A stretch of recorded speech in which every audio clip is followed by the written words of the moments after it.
नमस्कार साथियों, alpha academy Barmer के यूट्यूब चैनल पर आप सभी विद्यार्थियों का हार्दिक स्वागत है।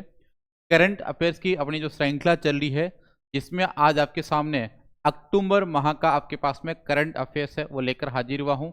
ये क्लास आपके पास में रीट और एसआई के लिए बहुत महत्वपूर्ण साबित होने वाली है। तो आओ शुरुआत करते हैं। क्या कह रहा भाई? IUCN, जो आपके पास में IUCN विश्व संरक्षण कांग्रेस 2025, इसका जो हाल फिलहाल में आपके पास में समिट आयोजित हुआ है, इसके बारे में अपन विस्तृत चर्चा करते हैं कि आपके पास में ये जो मेजबान देश है, इस बार इसका मेजबान देश कौन था। तो आपको ये ध्यान रखना है, संयुक्त अरब अमीरात। ठीक है, यदि पूछा जाए कि IUCN विश्व संरक्षण कांग्रेस 2025 का मेजबान देश कौन था, तो संयुक्त अरब अमीरात। कब आयोजित हुआ है, तो ध्यान रखना आपको 9 से 15 अक्टूबर 2025।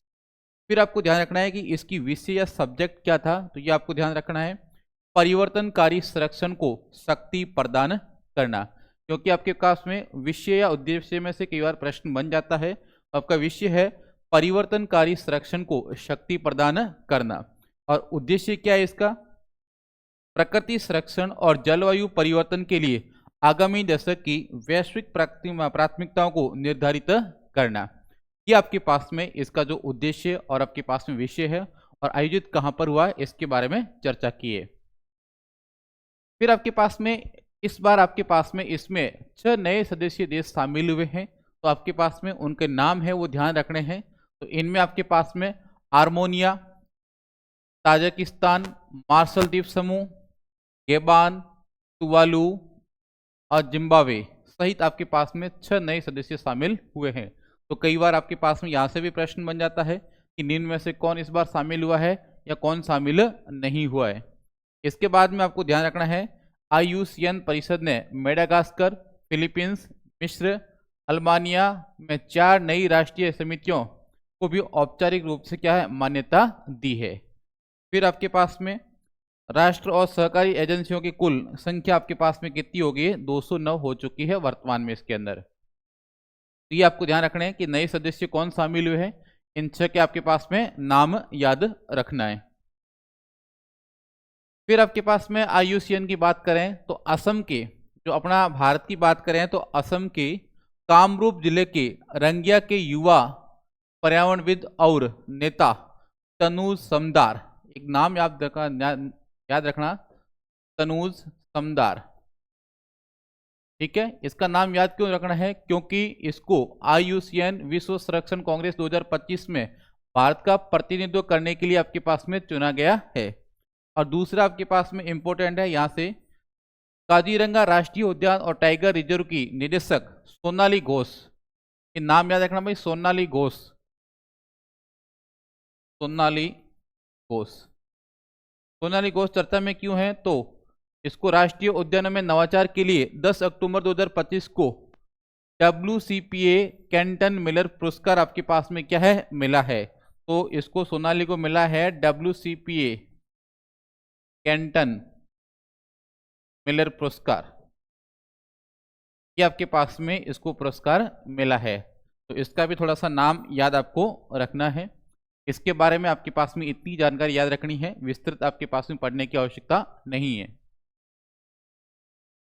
फिर आपके पास में संयुक्त राष्ट्र मानवाधिकार परिषद, यदि संयुक्त राष्ट्र मानवाधिकार परिषद की बात करें तो भारत को 7वीं बार आपके पास में इसमें चुना गया है।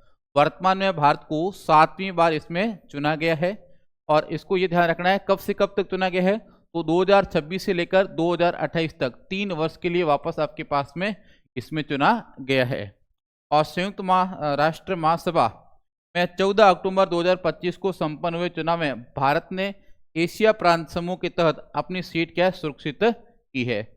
और भारत 3 वर्ष का कार्यकाल है, 1 जनवरी 2026 से शुरू करेगा। ठीक है, तो आपके पास में इतना ही ध्यान रखना है कि संयुक्त राष्ट्र मानवाधिकार परिषद है, उसमें भारत है 7वीं बार चुना गया है, जिसका कार्यकाल 2026 से लेकर 2028 तक रहेगा। नेक्स्ट आपके पास में संयुक्त राष्ट्र मानवाधिकार परिषद, तो सेवानिवृत्त होने वाले देश 31 दिसंबर 2025 को, तो इसमें आपके पास में बांग्लादेश, किर्गिस्तान, मालदीव और वियतनाम, ये आपके पास में 4 देश है जिनका आपके पास में क्या कार्यकाल पूरा हो रहा है, सेवानिवृत्ति हो रही है। तो इनके भी थोड़े से नाम आपको ध्यान रखने हैं। नेक्स्ट है आपके पास में हेनले पासपोर्ट इंडेक्स 2025। ये आपके पास में जो सेंट्रल के एग्जाम होते हैं एसएससी रेलवे, वहां पर इनके प्रश्न बनते हैं। तो आपके पास में जो एसएससी या रेलवे की तैयारी कर रहा है तो यहाँ पर ध्यान रखना, यहाँ से प्रश्न बनने की पूरी संभावना रहती है।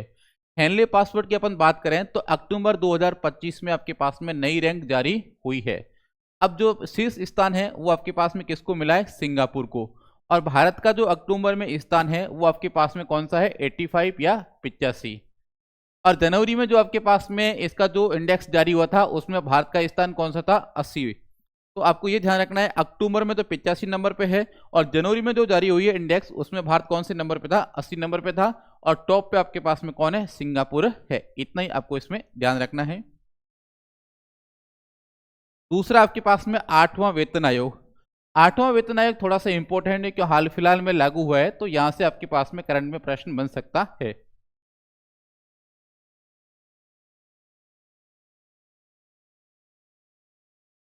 यदि 8वें की बात करें तो घोषणा की आपके पास में नरेंद्र मोदी ने, कब की, आपके पास में मंत्रिमंडल की बैठक हुई है 28 अक्टूबर 2025 को।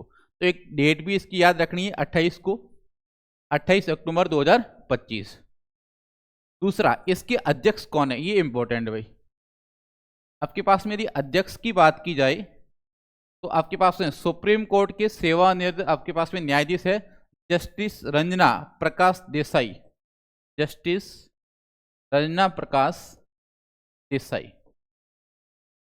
इनको इंपॉर्टेंट लगा देना, यदि प्रश्न बनेगा तो या तो आपके पास में डेट है या फिर फैक्ट में आएगा तो आपके पास में रंजन प्रकाश देसाई आपके पास में नाम आपको ध्यान रखना है। दूसरा आपके पास में सदस्य अंशकालिक है, उसमें आपके पास में है प्रोफेसर पुलक घोष है एक तो आपके पास में, और दूसरा आपके पास में सदस्य सचिव है वो है पंकज जैन। ठीक है। और आयोग एक अस्थायी निकाय होगा जिसके अपने गठन की तारीख से 18 महीने के भीतर अपनी क्या है, रिपोर्ट सौंपनी है आपके पास में। तो यहाँ पर आपको एक ध्यान रखना है कि कब घोषणा की, 28 अक्टूबर को।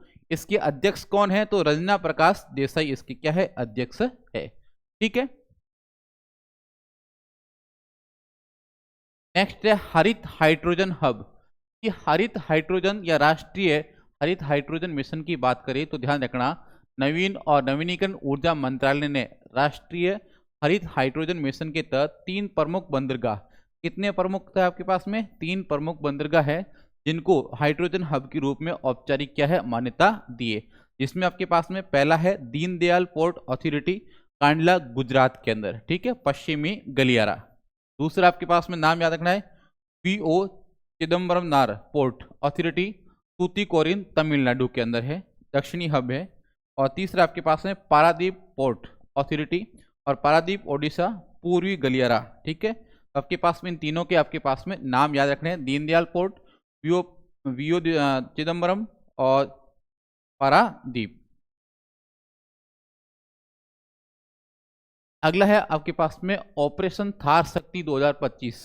अब ऑपरेशन थार 25 कहां पर हुआ है, तो ध्यान रखना जैसलमेर जिले में, भारत पाकिस्तान की सीमा के पास लोंगेवाला बॉर्डर। ठीक है, लोंगेवाला बॉर्डर कहां पर है, जैसलमेर के अंदर।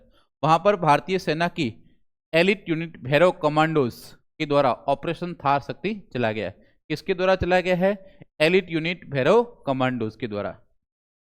अक्टूबर 2025 में इसको चलाया गया है। युद्ध अभ्यास का उद्देश्य है भविष्य के आधुनिक तकनीक और आर्टिफिशियल इंटेलिजेंस के इस्तेमाल की आपके पास में क्या है, तैयारी करना।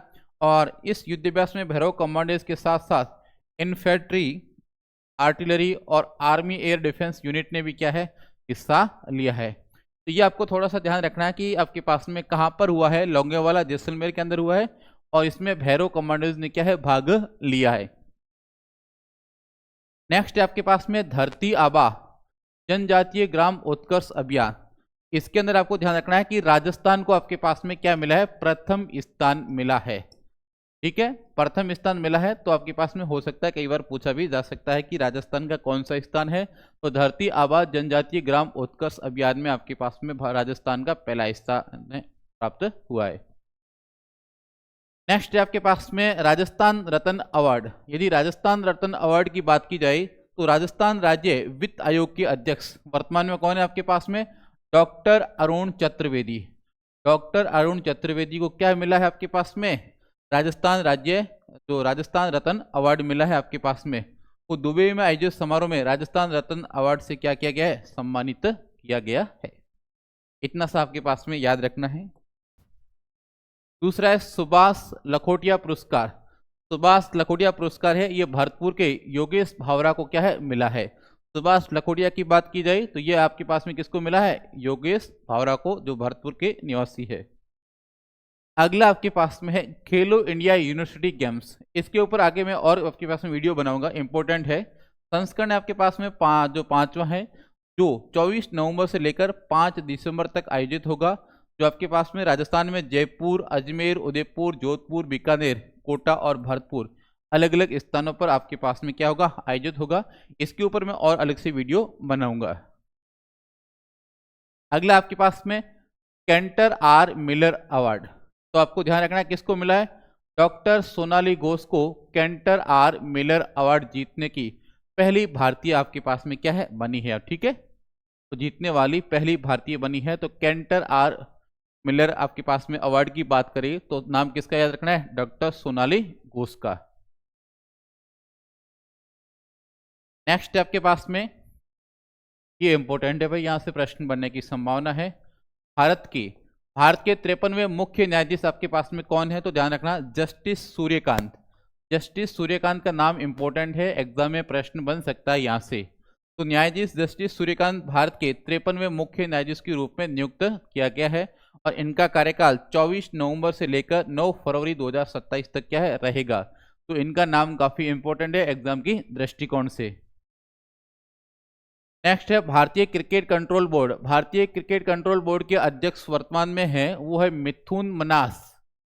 मिथुन मनास को भारतीय क्रिकेट कंट्रोल बोर्ड का 37वां अध्यक्ष चुना गया है। अगला आपके पास में सैन्य अभ्यास ऑस्ट्रिया हिंद। यदि एग्जाम में पूछा जाए सैन्य अभ्यास ऑस्ट्रिया हिंद, तो ध्यान रखना 13 अक्टूबर से लेकर 26 अक्टूबर को भारत तथा ऑस्ट्रेलिया के मध्य पर्थ ऑस्ट्रेलिया में आयोजित किया गया है। और भारतीय टुकड़ी का नेतृत्व गोरखा राइफल ने आपके पास में किया है, किया गया है। तो आपके पास में ये 13 से लेकर 26 तक वो है भारत और ऑस्ट्रेलिया के मध्य। नेक्स्ट है आपके पास में समुद्री अभ्यास जेमिक्स 2025। तो आपके पास में भारत और जापान है कि समुद्री अभ्यास जेमिक्स 2025 का जो 16वां चरण है, समुद्री चरण है, वो 16 से 18 अक्टूबर 2025 तक संपन्न हुआ है। जिसके बाद 21 अक्टूबर को योकोसुका जापान में अंदर का पर चरण क्या है? शुरू हुआ है। और भारतीय नौसेना की भागीदारी स्वदेश निर्मित INS सहाद्री, इसका थोड़ा सा नाम ध्यान रखना, INS सहाद्री, इसको अभ्यास में क्या शामिल किया गया है। तो ये काफी नाम थोड़ा सा इंपॉर्टेंट है कि आपके पास में इसमें कौन शामिल हुआ है? तो सहाद्री शामिल हुआ है। और जेमिक्स है भारत और जापान के मध्य होने वाला अभ्यास है। भारत इंडोनेशिया का 5वां समुद्री शक्ति नौसैनिक अभ्यास। भारतीय नौसेना ने 14 से 17 अक्टूबर तक आंध्र प्रदेश के विशाखापट्टनम में इंडोनेशियाई सेना के साथ द्विपक्षीय समुद्री अभ्यास समुद्र शक्ति, तो समुद्र शक्ति है वो आपके पास में किसके मध्य है? भारत और इंडोनेशिया के मध्य है। 5वां संस्करण हुआ आपके पास में और उद्देश्य है दोनों देश की नौसेनाओं के बीच अंतर संचालनीयता, आपसी समझ और समुद्री सहयोग आपके पास में क्या मजबूत करना। नेक्स्ट है भारत और दक्षिण कोरिया का पहला नौसैनिक अभ्यास। ये पहला है तो थोड़ा आपको इंपॉर्टेंट भी रखना है किसके मध्य है। तो इन आरोकन, ये आपके पास में नाम ये ध्यान रखना है, ये आपके पास में किसके मध्य है? भारत और दक्षिण कोरिया के मध्य है। तो नौसेनाओं के मध्य बुसान नौसेना बेस दक्षिण कोरिया में अपना पहला द्विपक्षीय इन आरोकेन शुरू किया गया है। तो कभी भी पूछा जाए इन आरोकेन ये अभ्यास, तो भारत और दक्षिण कोरिया के मध्य है और आपके पास में ये पहला आपके पास में द्विपक्षीय अभ्यास है। नेक्स्ट है भारत और ब्रिटेन की नौसेनाओं के मध्य द्विपक्षीय अभ्यास कोकण। कोंकण की बात की जाए तो भारत और ब्रिटेन के मध्य होगा और नौसेनाओं के बीच में होगा। कहां पर हुआ है कोंकण 2025? भारत के पश्चिमी तट पर 5 अक्टूबर 2025 को शुरू हुआ है और 12 अक्टूबर तक क्या है आपके पास में चला है। तो कोंकण किसके मध्य में है? भारत और ब्रिटेन के मध्य। नेक्स्ट है आपके पास में ऑपरेशन गोल्ड स्वीप। यदि ऑपरेशन गोल्ड स्वीप की बात की जाए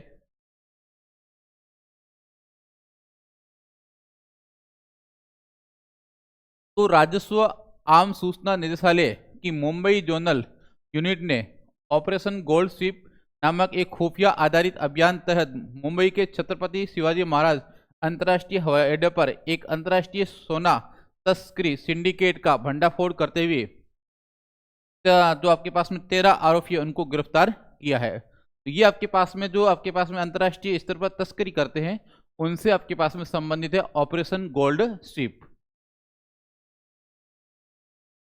नेक्स्ट है नव विधान न्याय की नई पहचान।